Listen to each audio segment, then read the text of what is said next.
Good evening সবাইকে। আজকে আমরা ৭ই জুনের কারেন্ট অ্যাফেয়ার্স দেখব।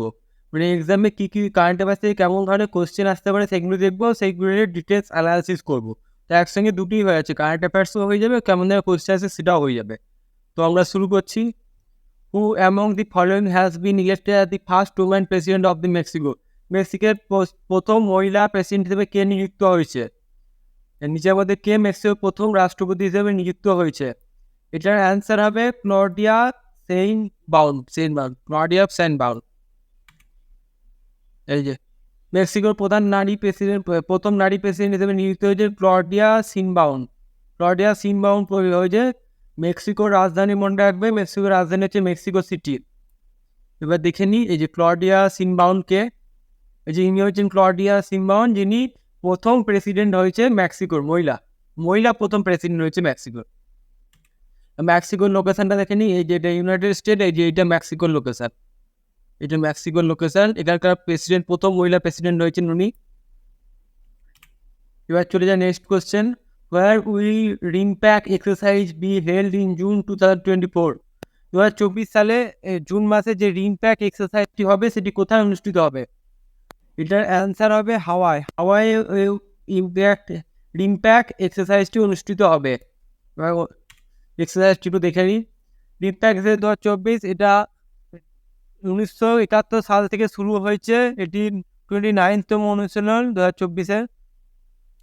এটা হাওয়াই দ্বীপে এবং আশেপাশে 26 জুন থেকে 2 আগস্ট 2024 অবধি অনুষ্ঠিত হবে।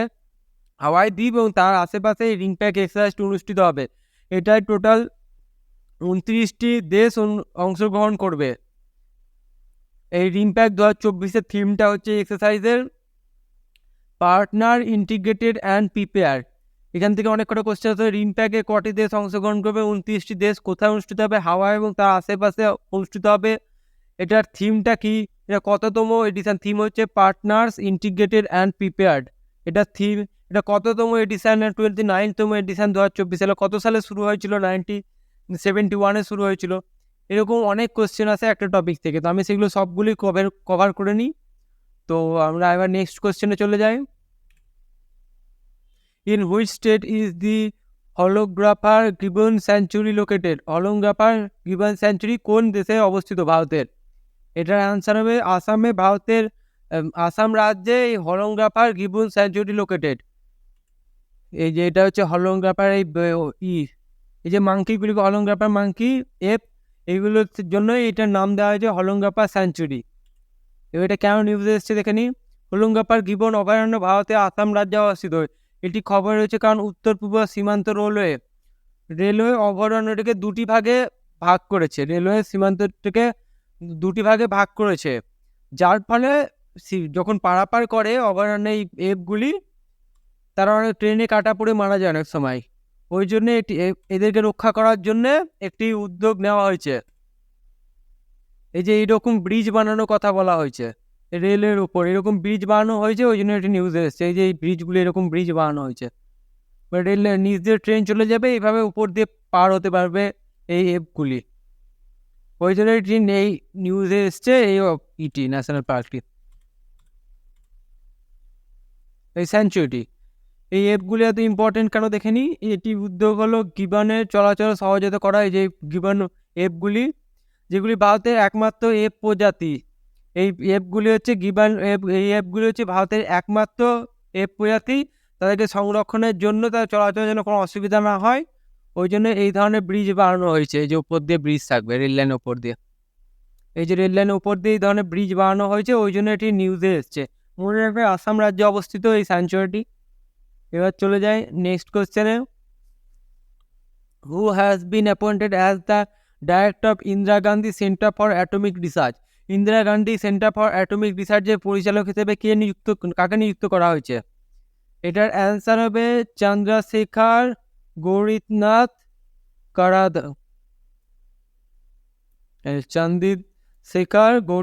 কারাদকর। এনাকে নিযুক্ত করা হয়েছে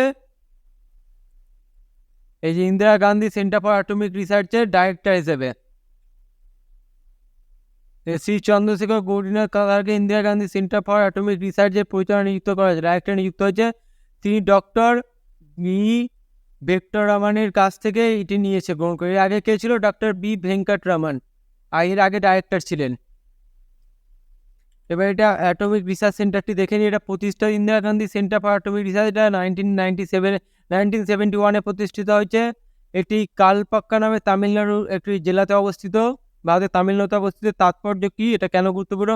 ভাবা অ্যাটমিক রিসার্চ সেন্টারের পরে পরমাণু শক্তি বিভাগের দ্বিতীয় বৃহত্তম স্থাপনা। ভাবা অ্যাটমিক রিসার্চ সেন্টার সবাই নাম শুনেছে, এর পরেই পরমাণু বিভাগের নিয়ে কাজ করা দ্বিতীয় সেন্টারটার নাম হচ্ছে Indira Gandhi centre for atomic research, এটা হচ্ছে সেকেন্ড ভাবা অ্যাটমিকের পরে ইন্ডিয়াতে। ওই জন্য এটি ইম্পর্টেন্ট। এটা নতুন ডাইরেক্টর হয়েছে চন্দ্রশেখর গৌরীনাথ রাখাতাক্কর। এবার নেক্সট চলে যায়, এই যেটা ছবি। এবার নেক্সট চলে যায়, which of the following organization has launch Sarathi 2.0 mobile app recently? নিচে কোন সংস্থা এই সারথি 2.0 নামে মোবাইল অ্যাপসটি লঞ্চ করেছে? এটা হবে সেবি। সেবি এই অ্যাপসটি লঞ্চ করেছে। সেবির ফুল ফর্ম কি, এগুলো একটু দেখে নিই। Security and exchange board of India, SEBI security and exchange board of India সম্প্রতি সারথি 2.0 মোবাইল অ্যাপসটি চালু করেছে। এই অ্যাপসটি বিনিয়োগকারীদের জন্য জটিল আর্থিক ধারণাকে সহজ করে। এতে ফাইন্যান্সিয়াল ক্যালকুলেটর আছে, বিভিন্ন বিনিয়োগ বিষয়ে শিক্ষামূলক মডেল ও ব্যক্তিগত পরিকল্পনা সহায়ক করার জন্য বিভিন্ন ভিডিও আছে। মানে অ্যাপসটি কি করবে, বিনিয়োগকারী যারা ইনভেস্ট করবে সেবিতে, সেবির মাধ্যমে তাদেরকে খুব সহজভাবে বুঝিয়ে দেওয়া হবে কোথায় কি ইনভেস্ট করতে হবে এগুলি। তারপরে এটা ফাইন্যান্সিয়াল ক্যালকুলেটর আছে এর মধ্যে। তবে যারা বিনিয়োগ করবে বিভিন্ন জায়গাতে, তারা সেগুলির জন্য জ্ঞান করার জন্য অনেক ভিডিও আছে এই অ্যাপসটিতে। তো এই অ্যাপসগুলি বিভিন্নভাবে হেল্প করবে যারা এই সেবির মাধ্যমে ইনভেস্ট করে তাদের জন্য। এই যে নেক্সট চলে যায়, এই যে এটা অ্যাপসের ছবি সারথি 2.0, এটা এই অ্যাপসটা। নেক্সট চলে যায়, world bicycle day celebrated on June 3। কোন দিন পালন করা হয়? June 3 every year. In which year the United Nations general assembly declare June 3 as a world bicycle day? মানে প্রতি বছর 3 June world bicycle day celebrate করা হয়। ইউনাইটেড নেশন জেনারেল অ্যাসেম্বলি কোন বছর এই দিনটিকে শুরু করেছিল? এটা হবে 2018 সাল থেকে এই দিনটি চালু হয়েছিল। 2018 সাল থেকে এই দিনটি চালু হয়েছিল, এই ওয়ার্ল্ড বাইসাইকেল ডে 3 জুন। তারিখ হচ্ছে 3 জুন 2024 পালিত হয়েছে। প্রতিষ্ঠা 2018 সালে জাতিসংঘের উদ্যোগে। এটার থিম হচ্ছে promoting health, equality and sustainability through cycling. 2024 theme হচ্ছে promoting health, equity and sustainable through cycling. এটা পারপাসটা কি দেখে নিই। পরিবহনে একটি টেকসই স্বাস্থ্যকর রূপ হিসেবে সাইকেলের পক্ষে সমর্থন করা। তাৎপর্য দরিদ্র দূরীকরণ, শিক্ষা অগ্রগতি ও সামাজিক অন্তর্ভুক্তি বৃদ্ধিতে সাইকেলের ভূমিকা স্বীকৃতি দেওয়া। এই টপিক থেকে অনেক কটা কোশ্চেন আসছে। ফার্স্ট কথা হচ্ছে ওয়ার্ল্ড সাইকেল ডে কবে পালন করা হয়? এটা 3 জুন পালন করা হয়। এই দিনটি কে চালু করেছিল? United nation general assembly. এটি চালু করেছে 2018 সালে এই 3 জুনকে সেলিব্রেট করার জন্য। এটা 2024 থিম হচ্ছে promoting health and equity and sustainable through out cycle. Promoting health, equity and sustainable through cycling. Cycle চালানোর মাধ্যমে স্বাস্থ্য, ইকুইটি এবং সাহিত্য প্রচার করা, এটা থিম। সেখান থেকে অনেক কটা কোশ্চেন আসতে পারে, মনে রাখবে কবে কোন দিন পালন করা হয়। এবার নেক্সট কোশ্চেন চলে যায়, এই যে world bicycle day. Next question চলে যায়, where will the second IIM of north east will be open? মানে নর্থ ইস্টের সেকেন্ড IIM কোথায় খোলা হয়েছে? এটার অ্যান্সার হবে আসামে। নর্থ ইস্টের সেকেন্ড IIM খোলা হয়েছে। এটা দেখে নিই, এই যে উত্তর পূর্বে দ্বিতীয়, মানে নর্থ ইস্ট ভারতের ব্যবস্থাপনা, উত্তর পূর্ব ভারতের দ্বিতীয় ভারতীয় ব্যবস্থাপনা ইনস্টিটিউট IIM আসামে কামরূপ জেলার মারভিটা এলাকায় গুয়াহাটির কাছে এটা প্রতিষ্ঠা করা হয়েছে। আর IIM শিলং হলো প্রথম IIM নর্থ ইস্ট ইন্ডিয়ার। মনে রাখবে IIM শিলং হচ্ছে প্রথম নর্থ ইস্ট ইন্ডিয়ার IIM। আর সেকেন্ড হলো এবার নতুন এটা চালু করা হয়েছে, এটা হচ্ছে আসামে চালু হবে। এবার নেক্সট কোশ্চেন চলে যায়, এই যে IIM। নেক্সট হচ্ছে, which is the first state in the country to implement the living will on the order of Bombay high court? এই যে বোম্বে হাইকোর্টের আদেশে প্রথম কোন দেশ লিভিং উইল চালু করেছে? এটার অ্যান্সার হবে গোয়া। গোয়া বোম্বে হাইকোর্টের উদ্দেশ্যে বোম্বে হাইকোর্টের আদেশে লিভিং উইলটি চালু করেছে। লিভিং উইলটি কি এটা জেনে নিই। আমরা যেমনি সম্পত্তি উইল করি, মানে আমাদের অবর্তমানে আমাদের ফ্যামিলি বা এই মানুষটি আমাদের সম্পত্তি মালিক হবে, সেরকম লিভিং উইল বলে একটি বোম্বে হাইকোর্ট জিনিস চালু করেছে একটা। এবার লিভিং উইলটি কী হচ্ছে, মানে একটা বয়স পরে যখন আমরা নিজেদের শরীর নিয়ে নিজেরা ভাবতে পারবো না, তখন আমাদের শরীরে কী হবে, মানে বিভিন্ন ধরনের জটিল রোগ সৃষ্টি হয়েছে, তখন কী স্টেপ নেওয়া হবে এর পরবর্তীকালে, এই স্টেপটি নেওয়ার জন্য আমরা উইল করতে পারি। মানে ধরো আমাদের একটা বয়স হয়ে যাওয়ার পর আমাদের ফ্যামিলি, তখন আমরা আমার নিজের ডিসিশন নিতে পারছি না, কী করা হবে, কোথায় ডাক্তার দেখাবে, কোথায় ট্রিটমেন্ট করা হবে, নিতে পারছি না। তখন আমরা একটা উইল করে দিতে পারি আগে থেকেই, যে আমার অবর্তমানে আমার যখন শরীরের অবস্থা খারাপ হয়ে যাবে, তখন ইনি আমার এইগুলি সব ডিসিশন নেবেন, মানে কোন ডাক্তারকে দেখানো হবে, কি হবে, সব। এটাকেই বলছে লিভিং উইল। তার এই লিভিং উইলে যে থাকবে তার কথা ডাক্তারকেও শুনতে হবে, সব কিছু শুনতে হবে। মানে একটা ধর রোগ, একটা মানুষ তার 70 বছর পর প্যারালাইজ হয়ে গেছে, ওকে কোন হসপিটালে রাখা হবে, কী ট্রিটমেন্ট করা হবে, কোন ট্রিটমেন্টটা করলে ভালো হবে, ডাক্তার যেটা বলবে সেটার মধ্যে চয়েস করা, এই লিভিং উইলে যার নাম থাকবে সে ডিসাইড করবে। তো এটা বোম্বে হাইকোর্টে আদেশ দিয়ে গোয়া প্রথম এটি চালু করেছে, লিভিং উইল। এবার নেক্সট চলে যায়। গোয়া হলো ভারতের প্রথম রাজ্য যেটি বোম্বে হাইকোর্টের নির্দেশ অনুসরণ করে লিভিং উইল বাস্তবায়ন করেছে। বিচারপতি এম এস সোনাক একটি রায় দিয়েছে, এম এস সোনাক, বোম্বে হাইকোর্টের জাস্টিস। এবার নেক্সট কোয়েশ্চেন, যে living will.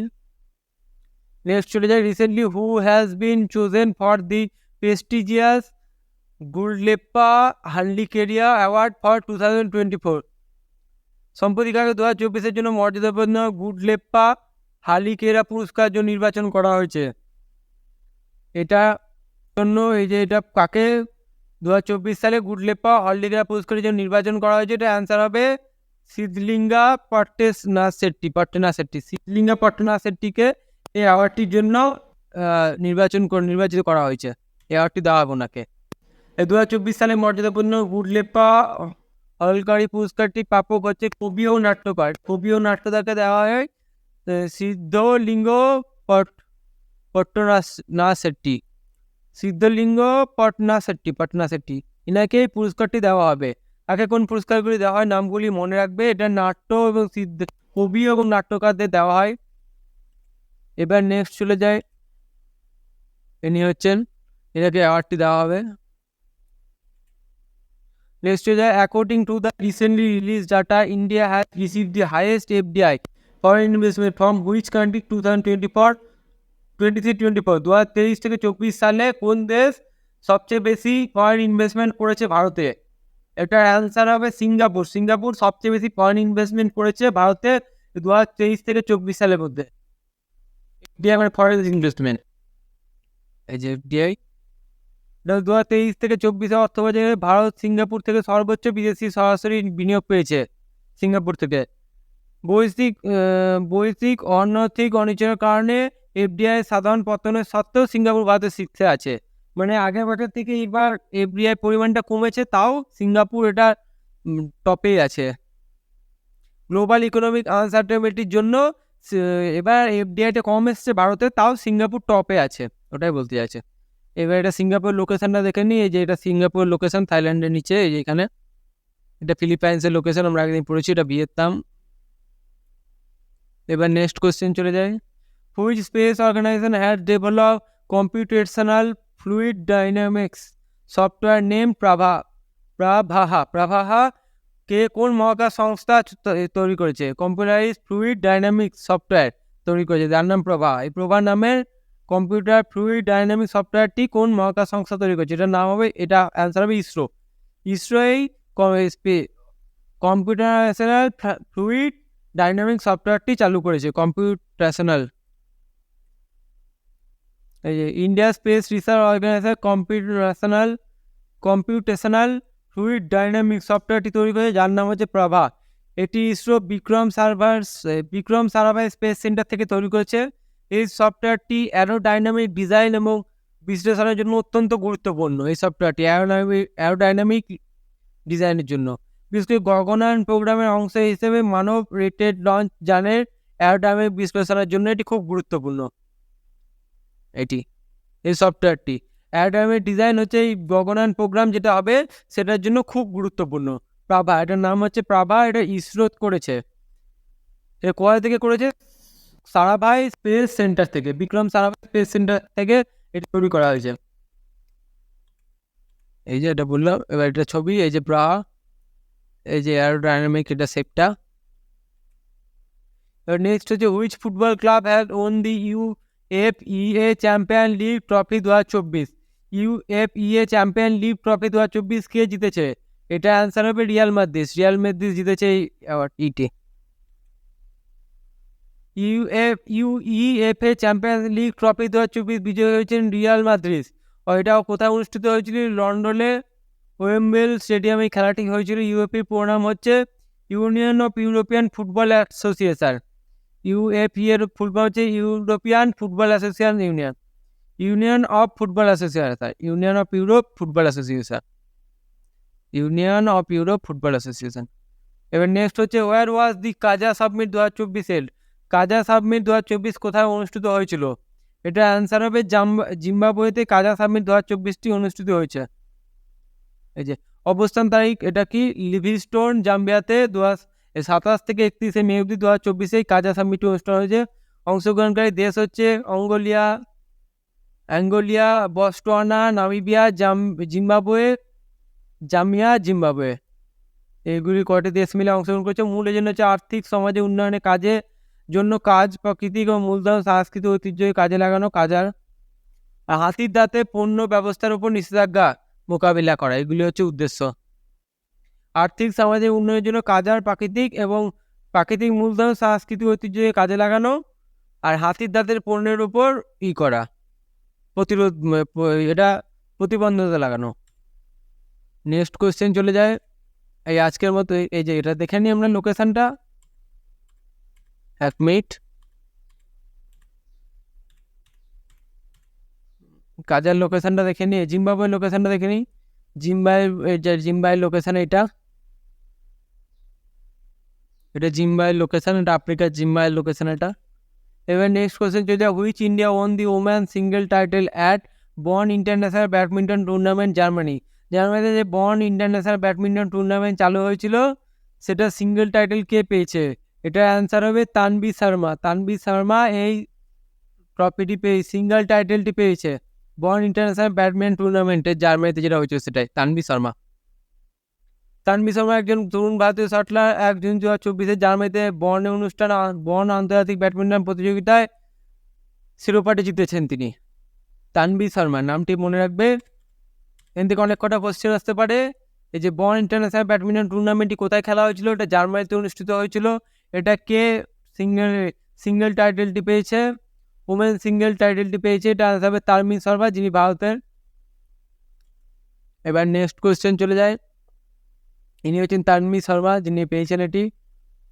The next question, আজকের last question, NASA has signed an agreement with which space agency to develop a standardized time system for the moon?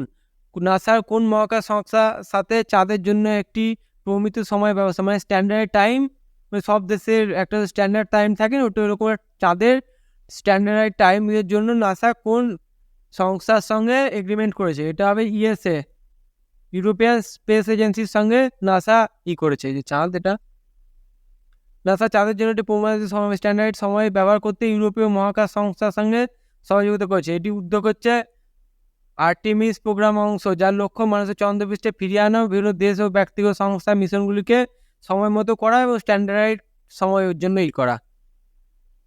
এটাই আজকের মতো এইটুকুই।